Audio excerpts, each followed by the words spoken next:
Okay, so Rick, you are with Jewish Voice for Peace. Right. And just tell us how long you've been with that organization and what's the purpose of the organization? I've been with Jewish Voice for Peace since around 2014. And what's the goal of the organization? The values the organization represents are equal rights and justice for all peoples in Israel-Palestine. Okay. By the way, you are aware that I will be putting this interview on social media, Right. YouTube, etc. Yeah. And I have your okay with that? Yes, you do. Okay. Forgot to ask. So are you mostly concerned about Israel-Palestine? Yes. And I'm interested in the peace part of the organization. What is the peace plan that Jewish Voice for Peace has for Israel and Palestine? When you say peace plan, let's wait a second. When you say peace plan, it's not an ABC kind of mechanicalized plan for reaching a mechanically defined objective. Rather, it is taking hold of the instrumentalization of Jewish identity, of American foreign policy, of American identification with Israel on false premises, namely that it's a democracy and sharing in American values, which I personally would say is not the case in either of those cases. But it's a matter of consciousness changing. Now, it is not so mechanical as to say this A or this B outcome should be implemented like a one-state solution or a two-state solution or a confederation or a three-state solution. No, we, Jewish Voice for Peace, has not done that. What we have said is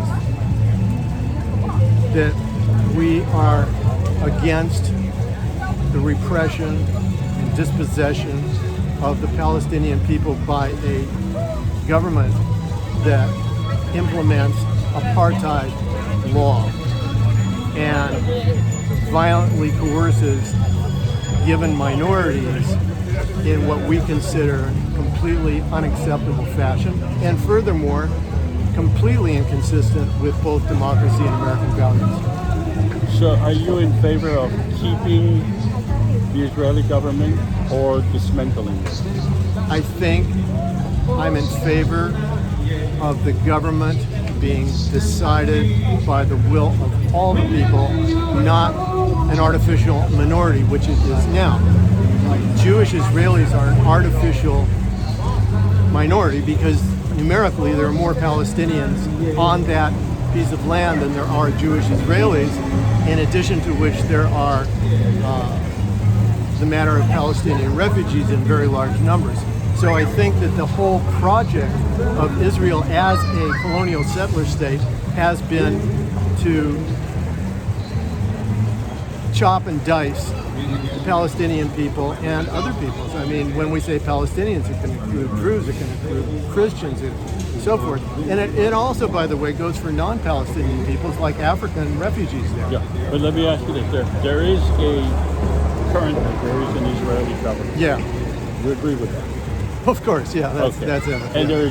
there are also two Palestinian governments, one in the West Bank and one in Gaza. Yeah, well, that gets a little more problematic as far as definition, because I wouldn't call the so-called government of Hamas a government. It's actually an it's a representative of an imprisoned people, namely the people in Gaza. I don't know if, at the point where you do not determine the borders of your country, you cannot determine whether any individual goes in or out, and you can't even control your access to your sea, then I think government is it's an exaggeration to call it a government. I would say, no, there is, on the other hand, there is a government, you could say, in the West Bank, the Palestinian Authority, but also it is a Quisling/Vichy sort of government. So we have to recognize when we say government what we mean, when we say democracy what we mean. Okay, but would you be in favor of dismantling? Because what you're telling me sounds very much like a one-state solution, which is a secular government for everyone, one government for, regardless of religion, one government for everyone. Yeah, I am in favor of one government for everybody within the borders of that country, yes.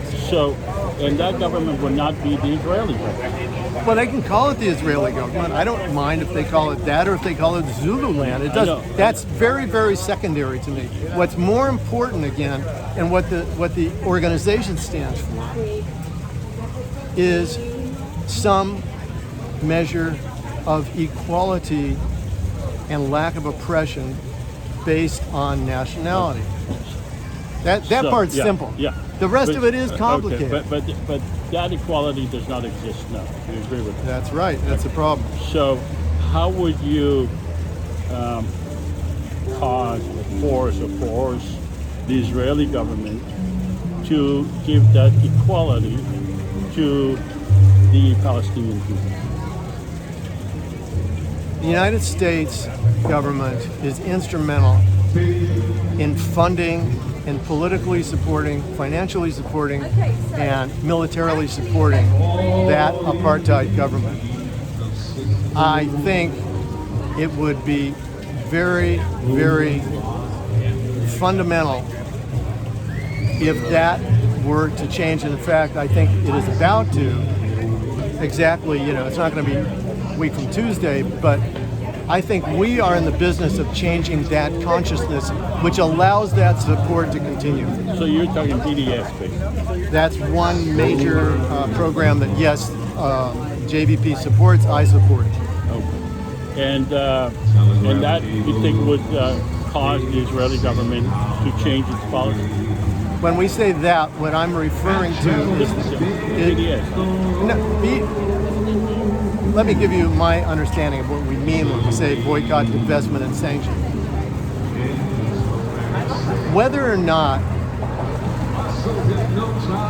if we get a more effective boycott or a more effective sanctions on Israel, it will have the same effect as the same did on South Africa, remains to be seen. Maybe it will, maybe it won't.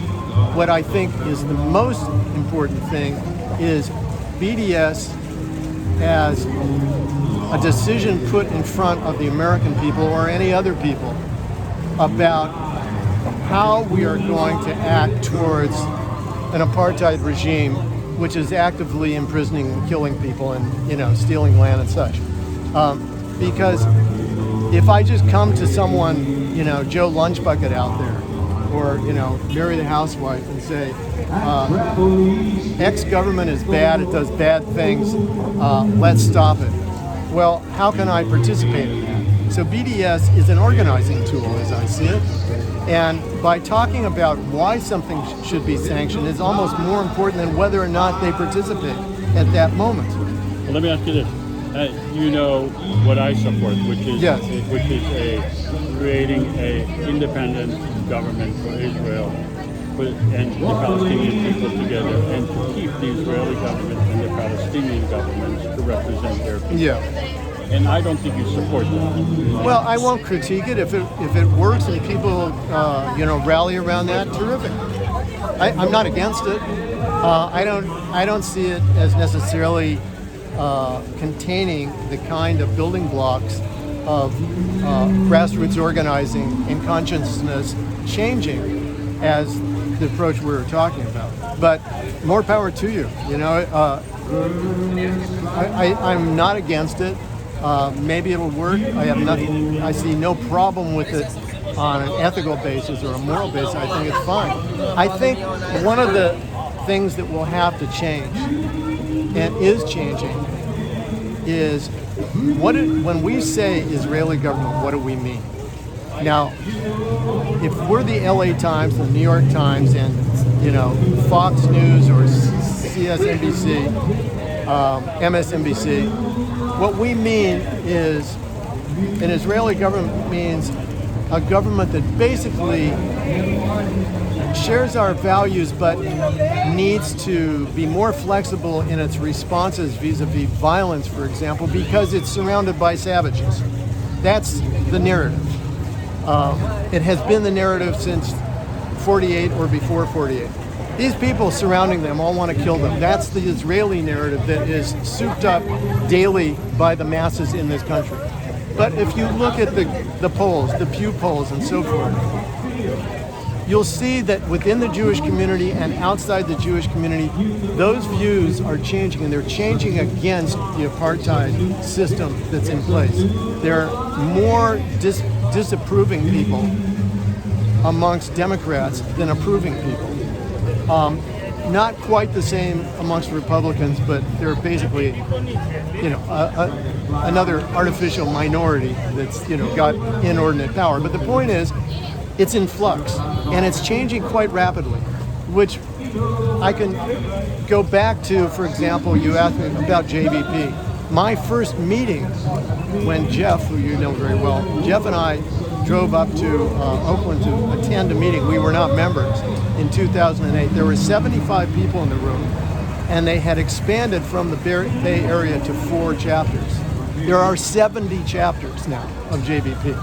Now, that's not just because JVP has some kind of magic powder that, fairy dust. It's because the ideas which it stands for appeal to a younger generation of Jews. Not only Jews, but particularly Jews. So, when you take what we were brought up with, which was that being Jewish is a heightened consciousness. It is a humane consciousness. It would be epitomized in years after I left that reform system, for example, by Tikkun Olam. That's what is put forward by the quote-unquote liberal end, the non-Orthodox, end of the Jewish religious spectrum. Well, tell me, how do you resolve, how do you repair the world, Tikkun Olam, with putting the nationalist flag of Israel and the nationalist flag of the United States on the bima, and then defending whatever these governments do? Now, they don't all defend all the actions, but by and large, there are almost no dissent. I'm trying to focus more on the Israeli government. What if you had a magic wand? Yeah. What would you want the Israeli government to become? Well, I would have it, first of all, withdraw I believe it's 63 or is it 68 specific laws that are, not de facto, but de jure. They're in, written laws that discriminate against non-Jews in, housing and education, in the military. Every aspect of society is driven by an ideology, namely Zionism, which is the DNA of Israeli society right now. I would have those things withdrawn that overtly, discriminate and oppress people who are not Jewish. That would be the first thing. But would you want them to be the government of the Palestinians as well? The government, I think if Israel wants to stretch its jurisdiction over, the West Bank and the Golan, then everybody that lives there, and Gaza, then everybody that lives there should be treated equal and have free access to everything equally. So that's no longer a Jewish state the way they see it. Well, it's not exclusively Jewish, but it could still be Jewish. Well, the state itself, no, would not be for, exclusively. Jews living there with Muslim and Christians. Well, they are now living there. They just have secular one government. But what I'm trying to see is, how do you envision that to happen? Is it realistic for the Israeli Jews to give up everything you discussed? In your mind, is that realistic? Yeah, absolutely. Because, for example, if we were standing on this corner talking in 1980 and I told you that I was against the configuration of the communist government of the, USSR, and that I see things changing, you would be completely justified in saying you're out of your mind. It's not realistic. Well, it is. Okay, if we were standing on this corner in 1950 and I said we're going to have to get rid of segregation in the South, it's inconsistent with the values of the United States. You go, well, yeah, but how are you going to do that? That's impossible because of this. But what you're things saying change. is inconsistent with the value of the Israeli Jewish people. That to them is a suicide to give up on an idea of a Jewish state that should have their government. In other words, let's break that down. Right now, what's inconsistent to them is to have anything but exclusive rights over another people. Okay? They want that. I agree they want that. But there are people in Israel that don't want that, and if it becomes very uncomfortable to finally realize what's being hidden from them, that they're a pariah in the world, that they don't have to back every reactionary dictatorship in the third world, which they have, since inception, maybe they can see a way that they can live and let live and have a win-win instead of a win-lose. Because right now, they can say they're happy, but they're not respected in this world. Yeah, and I don't think they like that, Okay, and I think they pretend that it doesn't matter, but I think it does matter. Yeah, but for them, the way they see it, surviving is more important than being respected. Yeah, and they think because they have been taught to think, because of this ideology we refer to, they've been taught to think that it's an either or, me or you situation. Well, it's not. And in fact, that is inconsistent with any kind of modern Jewish value. Are you aware of what's happening in Israel now in terms of that narrative? The narrative is, in my opinion, and many people's opinion, it's opposite of the narrative you present. Oh yeah, It's opposite. Sure. It's completely sure. opposite. So, if we're talking 72 years of existence and opposite narrative to your vision, how do you see that reversing all of a sudden? Is that, again, I'm bringing you to the idea of being realistic. Well, realistic is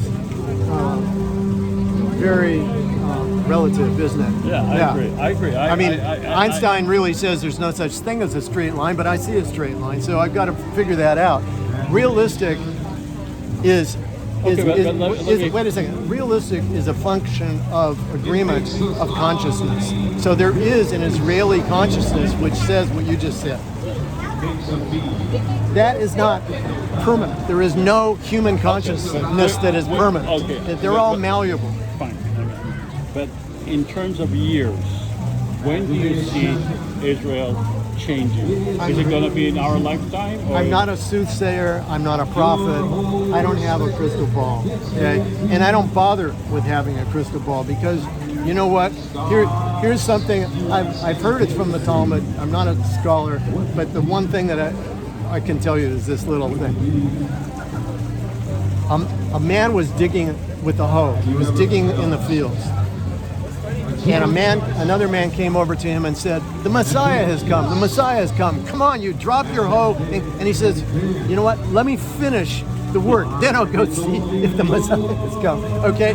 I'm not concerned with if it's going to be Tuesday or 10 years or 50 years. I know one thing. I have to do what's right. That's simple. Yeah, but so what I do that's but if right you don't is if you don't have a specific vision. Oh, I do. I've told it to you. But my vision is people living in harmony with justice and equality. That's my vision. But in terms of timing, if you don't have timing, if you say, well, it's going to happen sometime, is that moral? Is that moral? Of course it is.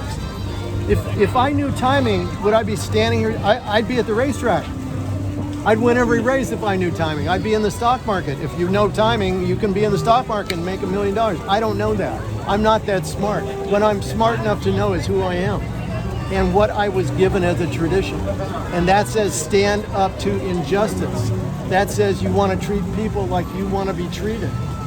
That's pretty simple. If you demand that of a government, whether it's the Saudi government or the Israeli government, I'm Jewish, so and the United States is the main backer of Israel, and it backs it in a way like it backs no other country.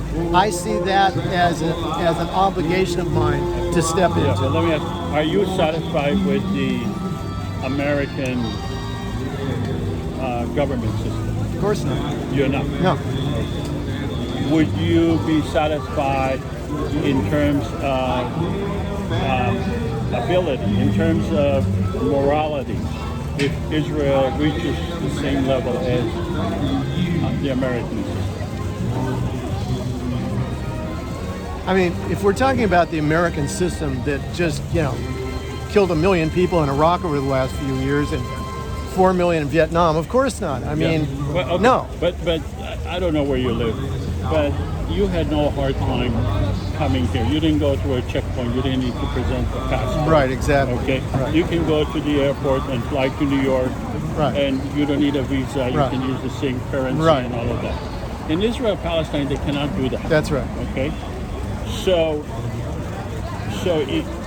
wouldn't it make more sense to talk about the practicality to remove all these barriers rather than to talk about huge aspirations? And I admire you for it. I'm not discounting what you're saying, but wouldn't it make more sense to have a practical solution that you can borrow from your experience as an American? Fine. I do. I talk to people about the restrictions that Palestinians are under and, the whole apartheid system of chopping Palestinian people into a West Bank and an Israel citizen and all that. That's not what I mean. I mean, you have certain jurisdictions here. You have the federal jurisdiction. Yeah. You have the state. You have the county. You have this. So you are very familiar with how a system of jurisdiction can help people live their life. Yeah, so by suggesting a certain system of jurisdiction to replace the current one is what you're talking about, and that's fine. Not to replace, but in addition, because you cannot, in my opinion, you cannot dismantle a system. You cannot dismantle the Israeli government. You cannot dismantle the Hamas government or the PA government. These are strong governments that put a lot of blood, sweat, and tears into their existence. Well, that's true for the South African apartheid government. It was true for the Soviet Union. It's true a lot of places where that government doesn't exist anymore. Because why? You have to analyze. The part of the question is why do people stand up, revolt, and then change things? Now, you can point to the imperfections of all kinds of revolutions, certainly, but the point is, it's obvious in modern human times that people change the system because of shared consciousness. Okay, so that's like happening in Chile right now. So your model is really South Africa. You say South Africa. It's a model. It's not model. the model. But in Israel and Palestine, there are differences. First of all, you have 3 governments that. They had those governments in South Africa. They had the Bantu stance. That's what the PA is. It's a Bantu stance. And also you have the concept of a Jewish state, whether you agree with it or not. They had a white state, so Yeah, but the world did not agree with a white state. Well, after a while it didn't, but in 1948 or whatever it did, they were in the United Nations. They were a full member of the United Nations as an apartheid state. Yeah, so a lot of people agreed about it. The United Nations did not vote for a white state, and the United Nations did vote for a Jewish state. So? I'm just pointing the differences. Well, that's a pretty small difference. The point is they were both accepted into the United Nations as full members. Of course, the basis on which they did that, they didn't, when South Africa became an all-white country, they didn't go to the United Nations and say, we're becoming an all-white country and nobody else is going to have any rights here. I hope you like it. Thank you very much. Goodbye. No, they didn't do that any more than the Israeli government does that. or the American government says, you know, we're a democracy, but we think it's okay to invade other countries without cause, or shoot certain kind of people down the street. I mean, come on, that's not.